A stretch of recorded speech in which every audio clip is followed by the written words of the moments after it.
Terceira carta de João. São 15 versículos, importantíssimo para nós nesta noite. Terceira carta de João.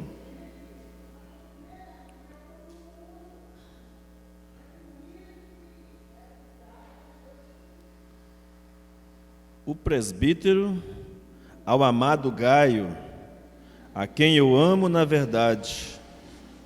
Amado, acima de tudo faço votos por tua prosperidade e saúde, assim como é próspera a tua alma. Pois fiquei sobremodo alegre pela vinda de irmãos e pelo seu testemunho da tua verdade, como tu andas na verdade. Não tenho maior alegria do que esta, de ouvir que os meus filhos andam na verdade.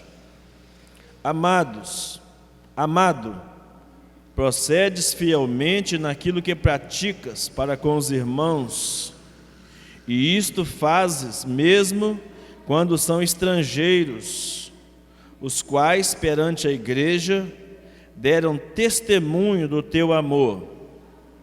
Bem farás encaminhando-os em sua jornada por modo digno de Deus, pois por causa do nome foi que saíram, nada recebendo dos gentios.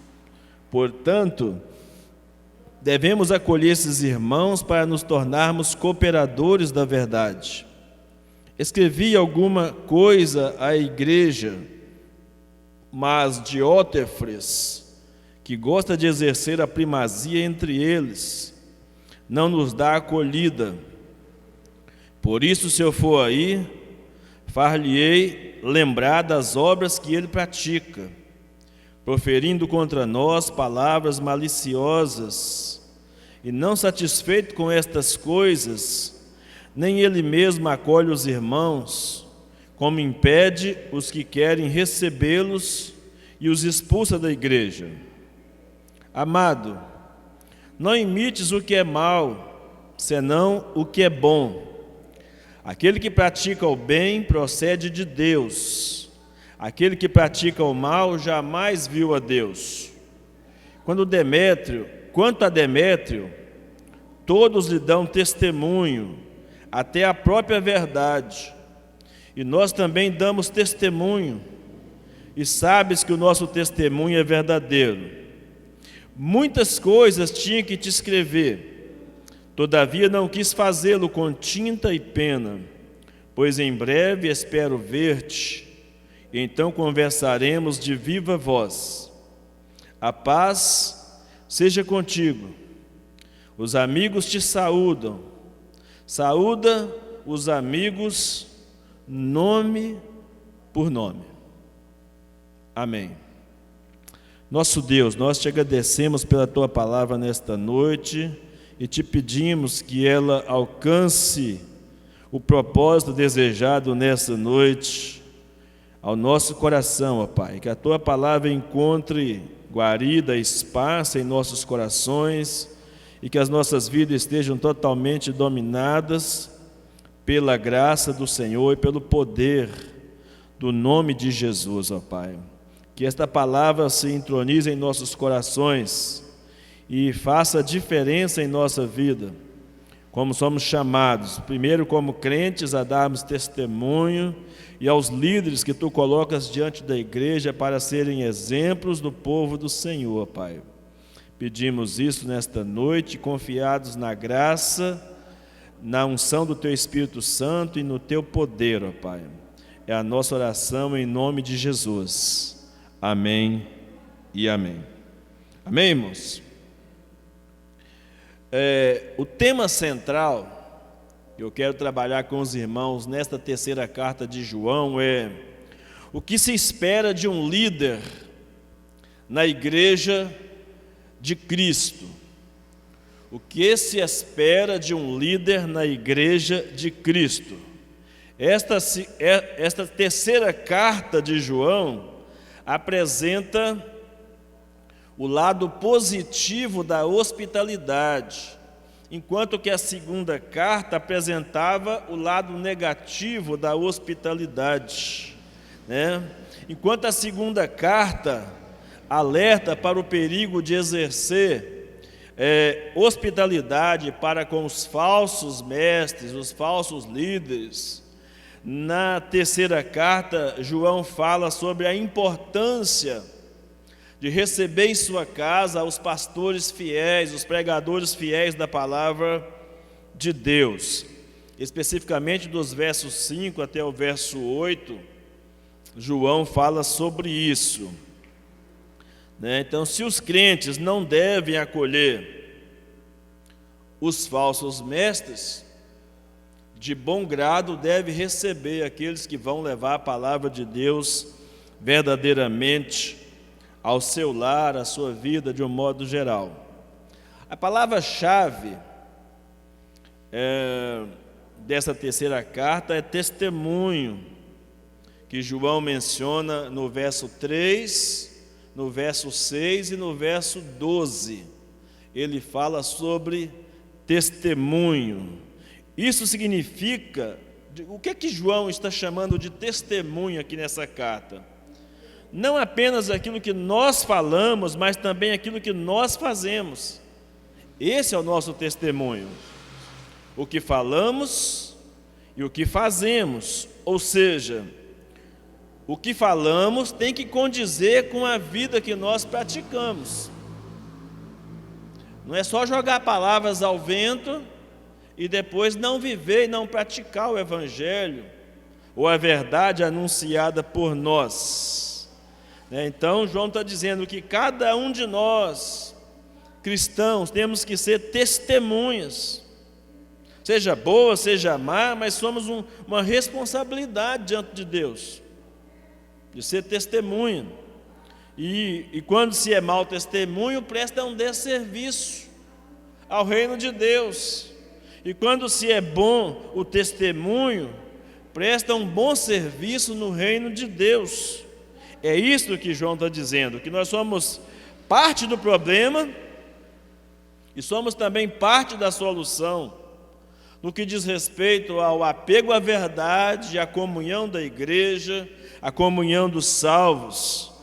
João está dizendo que o perigo que nós corremos, quando ele escreve essa carta, e menciona 3 homens aqui, que eram líderes na igreja, ele está mencionando essa carta dizendo que nós corremos o risco ou de sermos bênção ou de sermos maldição para as pessoas.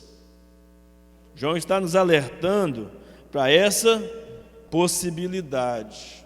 Ou vocês são bênção, ou vocês são maldição. Então ele cita 3 homens aqui. Cita Gaio, ele cita Diótrefes e cita Demétrio. No verso 1, ele fala sobre Gaio, no verso 9, ele fala sobre Diótrefes, e no verso 12, ele fala sobre Demétrio. A vida, a história, a vida e o testemunho desses homens, todos congregando na mesma igreja, é bom que se diga isso, todos congregando na mesma igreja, na igreja visível, uma igreja na Ásia Menor, todos congregando ali, provavelmente, Derbe talvez, porque acredita-se que esse Gaio a quem João se refira seja o Gaio lá de Derbe, que se encontra em Atos 20, verso 4, embora exista muitos Gaios, pessoas com esse nome de Gaio no Novo Testamento, pelo menos uns 3 ou 4 Gaios diferentes, mas a maioria há um consenso que talvez seja o Gaio de Derbe. Muito bem, então, quando João apresenta esses 3 homens, Gaio, Diótrefes e Demétrio, João está dizendo que é bem possível que na igreja de Jesus exista joio e trigo, trigo e joio. João está dizendo que é bem possível que na igreja de Cristo exista salvos e perdidos, pessoas convertidas, verdadeiramente convertidas, e pessoas convencidas de que são salvos, sem sê-lo de fato, sem dar demonstrações públicas dessa salvação, os frutos da salvação. João está dizendo para nós, irmãos, que na igreja de Jesus existem ovelhas, mas que existem lobos disfarçados de ovelhas. E por isso, ele coloca isso diante da igreja, diante de Gaio, que seria o emissor dessas orientações, né, àquela igreja, que era necessário que eles examinassem os líderes, que o povo também se autoexaminasse, que os líderes seriam reflexo daquele povo, e por isso ele cita 2 líderes bons na igreja e um líder mau, que exercia influência negativa na igreja.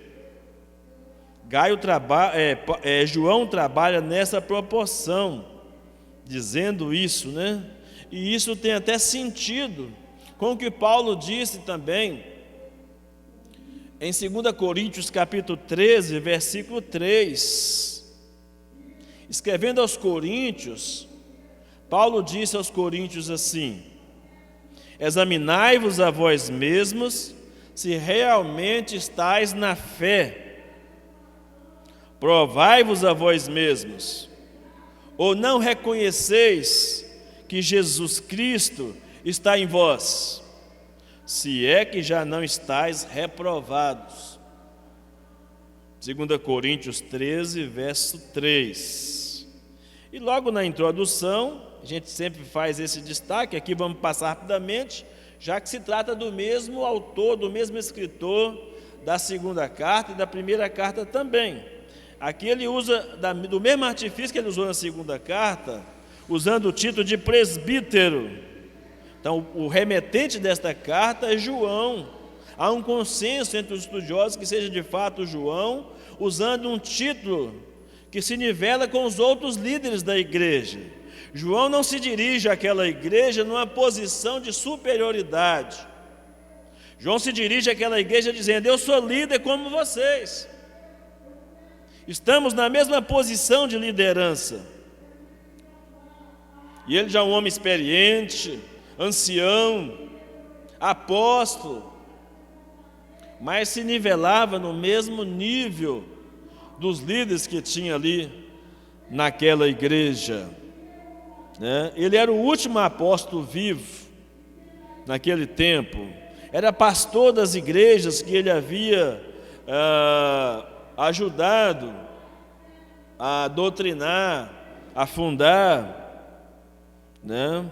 E ele vai aí numa contramão do que muitos líderes fazem hoje.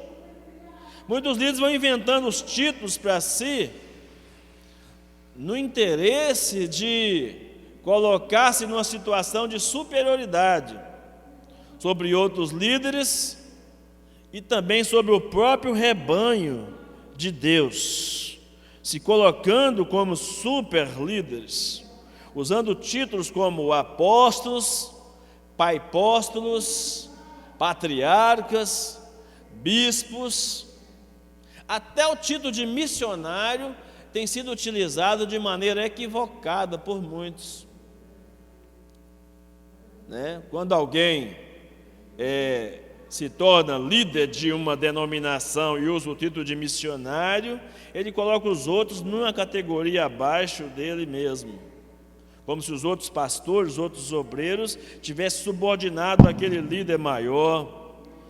Um título de missionário como se fosse alguém que tivesse recebido uma missão maior da parte de Deus em relação aos outros líderes. Enquanto que João, na contramão de tudo isso, há quase 2000 anos, João se intitula presbítero para se nivelar aos outros líderes da igreja, que era talvez o jeito mais simples de expressar o líder como um servo, na igreja, porque o presbítero era aquele pregador, aquele líder de linha de frente, como diz o ditado, né? Aquele que pega o boi pelo chifre.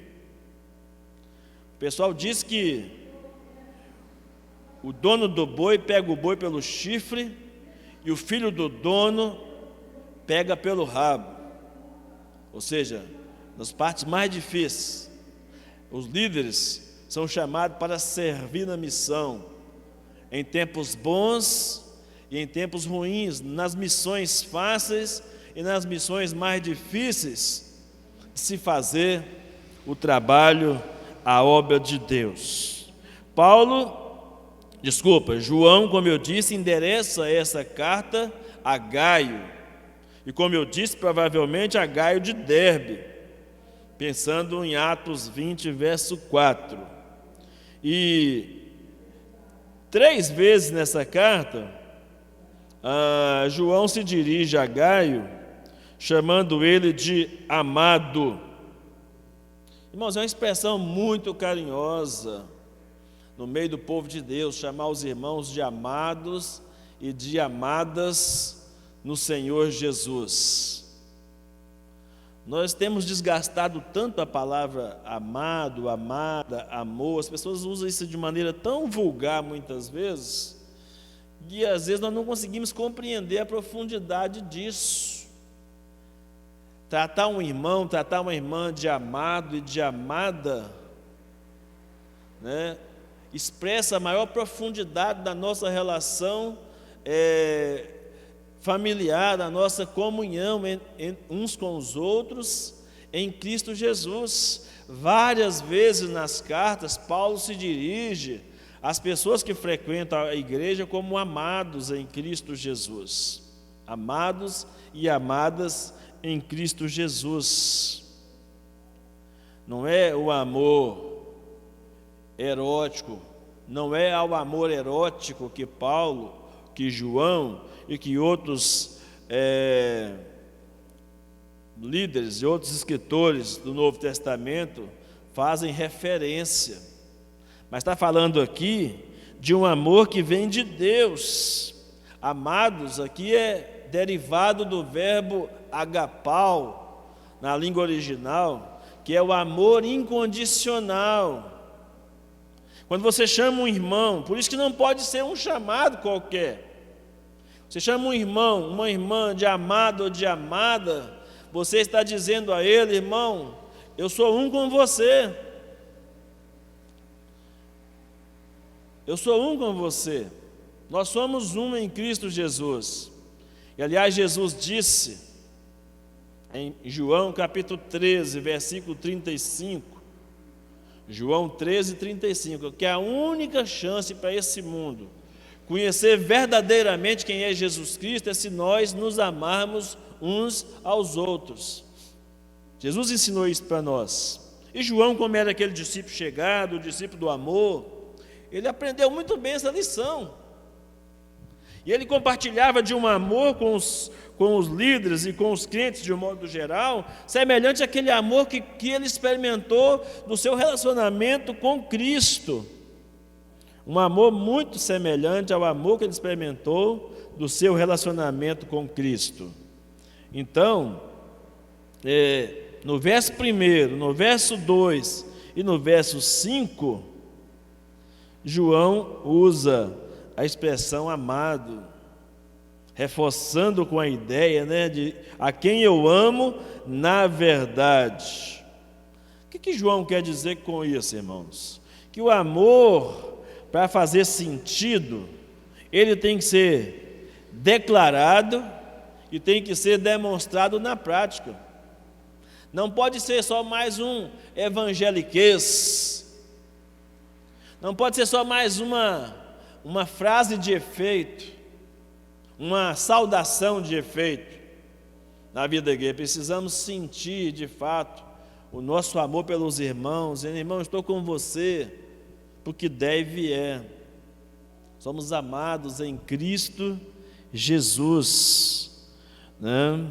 Então, no mundo de pouca aceitação, falar de amor, as pessoas têm uma dupla conotação, infelizmente. Chamar alguém de amor, de amado, de amada, né, se tornou complicado. E aí aqui tem um agravante, irmãos, ainda aqui muito sério. Por quê? Porque nesse texto de João, nesses versos aqui de João, os homossexuais, né, principalmente o ativismo, eles se utilizam desses textos, assim como se utiliza da amizade entre Jonatas e Davi, para defender o amor de um homem com o outro, o amor sexual de um homem com o outro. É um absurdo, porque o verbo aqui não é o verbo eros. O verbo aqui na língua original não se faz referência a um amor sexual. É um amor incondicional. Irmão, aconteça o que acontecer, eu amo você, eu quero o seu bem. É o que João vai dizer aqui a respeito de Gaio, que estava torcendo pela sua felicidade, pela sua prosperidade, orando, na verdade, orando por isso. Né? Os irmãos viram aqui no comecinho da carta, ele disse assim: faço votos por tua prosperidade e saúde, como é próspera a tua alma. É um amor que quer o bem, que deseja o bem ao outro, e não um amor em busca de prazeres sexuais. Está uma inversão de valores aqui.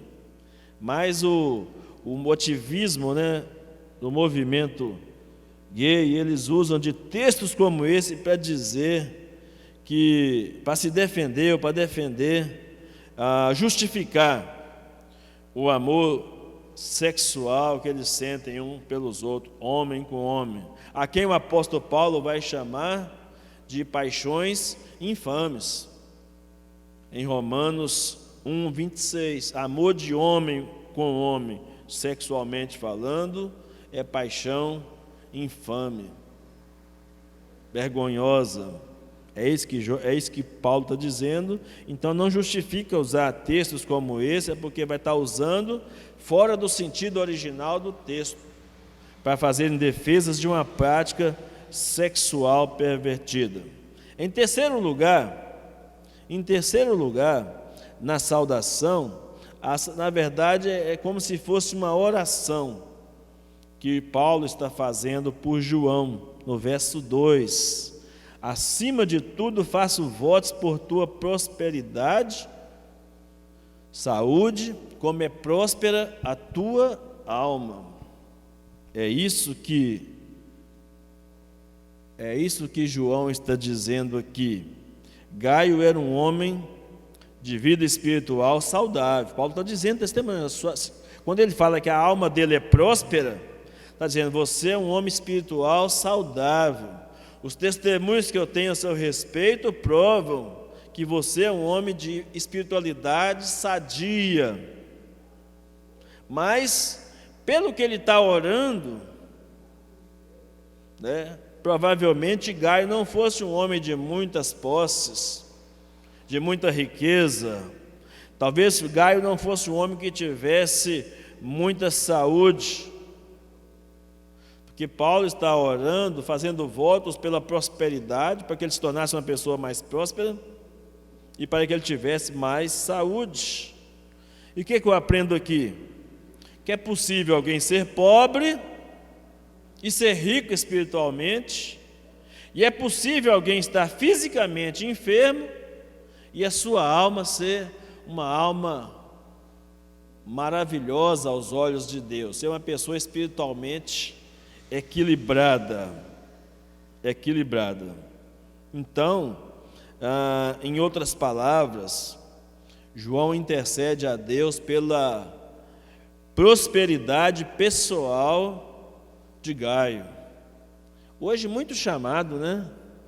O movimento moderno hoje da psicologia, da psicanálise, dos coaches, dos palestrantes de um modo geral, muito chamado hoje de desenvolvimento pessoal.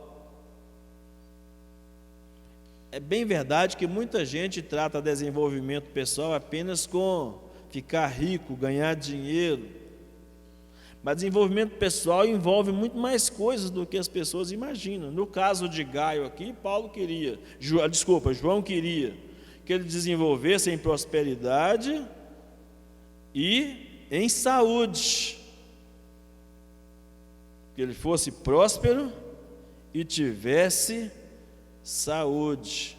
Por que João orava pela prosperidade de Gaio, irmãos? Tem gente que quando fala que vai ajudar pessoas, elas sempre lamentam: eu não tenho para ajudar, eu não tenho como ajudar, não posso dar nada. Eu tenho dito algumas vezes que não existe ninguém tão pobre que não possa ajudar com nada. E não existe ninguém tão rico que não possa receber nada de alguém. Faz parte dos bons relacionamentos entre as pessoas. Mas olhando para o estilo de vida de Gaio, João certamente imaginava o quê? Um homem que não é próspero financeiramente, que lhe falta recursos, mas que tem uma capacidade tão grande de agregar valor na igreja, que tem uma capacidade tão grande de ajudar pessoas, de acolher pessoas. Imagina se esse homem for próspero. Ele mesmo não sendo próspero financeiramente, ele já tem ajudado muitas pessoas. Imagina se ele então tiver prosperidade. Imagine se ele de repente começa a possuir bens, receber algum dinheiro, algum salário melhor. Isso não mudaria o caráter de Gaio, pelo contrário, isso aumentaria a capacidade dele de ajudar pessoas. E orar pela saúde, porque se você tem saúde, o resto você corre atrás. Não é verdade? Confia em Deus, a sua alma está bem, seu relacionamento com Deus está ajustado, você está com a saúde cuidada, então o restante você vai correr atrás em busca do seu desenvolvimento pessoal. Se você está buscando um desenvolvimento espiritual e tem alcançado bons frutos no seu desenvolvimento espiritual, agora você precisa desenvolver o seu lado pessoal, que é o quê? Disciplina, gestão do tempo, gestão das finanças, gestão dos relacionamentos interpessoais, acertar nas prioridades, ter foco, né? E saber fazer os planejamentos estratégicos, desde uma dona de casa até alguém que almeja fazer grandes negócios, precisa de desenvolvimento pessoal. É isso, em outras palavras,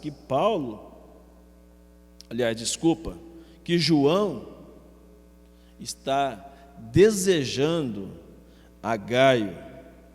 E o que eu aprendo aqui então, que nós temos autorização de Deus para desejarmos o bem-estar financeiro, o bem-estar físico e o bem-estar espiritual dos nossos irmãos, dos nossos amigos e irmãos cristãos.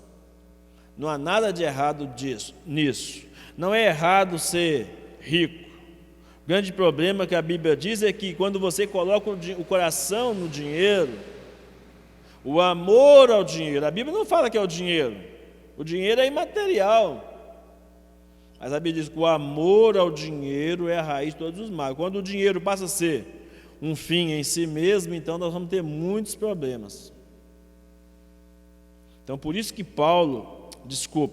João, quando ora por Gaio, ele ora pelo seu desenvolvimento como um todo. Olha, Gaio, assim como você já se desenvolveu espiritualmente, você tem uma alma linda, você tem uma alma abençoada, você é um cara abençoador. Então eu oro a Deus para que Deus lhe dê, em troca, boa saúde, que Deus lhe dê em troca prosperidade, bem-estar físico. Eu oro por você nesses aspectos. Não é errado a gente orar pelos irmãos para que os irmãos prosperem, para que a igreja prospere financeiramente. O que não pode é o dinheiro ser a razão de ser da nossa vida, porque a Bíblia diz que onde tiver o seu tesouro, ali estará o seu coração. É o cuidado, porque a Bíblia diz: aqueles que correm atrás de riqueza caem em muitas ciladas. Então, se você estiver buscando a riqueza só pela riqueza, toma cuidado, porque você pode cair em cilada. É por isso que muita gente, até crentes, joga em Mega Sena, Loto Mania, joga no baú da felicidade, esses negócios tudo tem por aí afora, porque colocaram isso como um padrão de vida, um projeto de vida para eles. E um pastor verdadeiro precisa se interessar pela saúde espiritual, saúde da alma, pela saúde física dos membros da igreja e pela saúde financeira. É uma luta, irmãos, que eu venho travando há muitos anos e estou começando a entender esse processo, depois de anos. Mas diz que nunca é tarde para aprender, não é verdade? 52 anos no lombo, quase 53, pela misericórdia de Deus, e agora aprendendo como fazer gestão de finanças e gestão do tempo. Uma luta insana, quase cruel. Para quê? Para poder ser bênção no reino de Deus, na vida de outras pessoas também. Deve ser o propósito inicial, não só se dar bem na vida, mas querer que os outros também vão bem, em relação a isso aí. Então, nunca se esquecendo de que o foco não pode estar na prosperidade, que a gente tem a mania de ser 8 ou 80, Tem aqueles que pegam o negócio e quer ser, só fala em prosperidade financeira, e tem aqueles que querem jogar debaixo do tapete, pisar em cima e dizer que a gente não pode falar sobre isso. Tem que ter cautela, equilíbrio e vontade de fazer as coisas para a glória de Deus. E no último ponto dessa palavra dessa noite, na parte introdutória dessa lição, é o testemunho, Gaio era um homem que andava na verdade.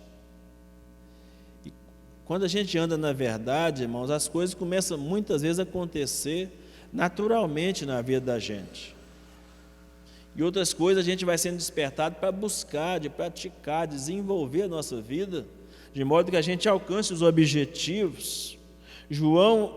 Gaio não só acreditava na verdade, mas ele praticava a verdade. É isso que está dizendo o verso 3 aí, de 3 João, verso 3, está dizendo: olha, fiquei sobremodo alegre pela vinda de irmãos, que disseram o quê? Deram bom testemunho da tua verdade e da forma como tu andas na verdade. Ou seja, João estava bem alinhado doutrinariamente, João estava bem alinhado na prática. Ele não só ensinava, não só pregava, mas ele vivia o que ele pregava.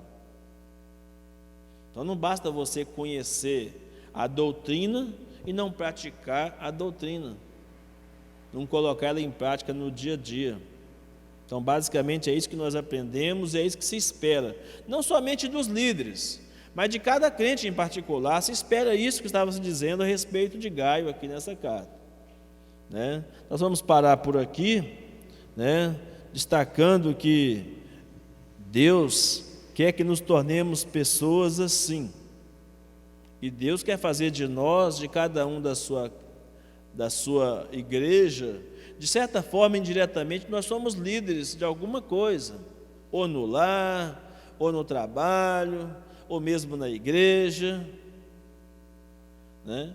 E se você não for líder de mais nada, você precisa pelo menos aprender a liderar a sua própria vida. Pelo menos aprender a liderar a sua própria vida com o auxílio do Espírito Santo de Deus sobre você. Então, basicamente, João está nos ensinando isso aí nesses 3 primeiros versículos. Ainda faltou dizer alguma coisinha rapidamente aqui do verso 4, só para a gente não perder a estribeira. Embora João estava orando pela prosperidade financeira e pela prosperidade na saúde de Gaio, aqui no verso 4, ele diz que a maior alegria da sua alma era saber que Gaio andava na verdade. Não adianta um irmão da igreja se prosperar financeiramente, não adianta o irmão da igreja estar vendendo saúde, se ele está afastado de Deus, se ele não consegue agradar o coração de Deus, ou se ele está tentando ganhar, ou se ganhou o seu dinheiro de maneira ilícita, né? Então de que adianta isso? Aí ele é próspero, mas não é capaz de ajudar um irmão, tem carro, não é capaz de dar uma carona para alguém, não é capaz de buscar um irmão na casa dele que está com dificuldade de vir ao culto. O que adianta ter carro se você não pode abençoar a vida de outras pessoas? É muito egoísmo eu querer o carro só para mim. Eu preciso abençoar a vida de outras pessoas. Bem, vamos orar.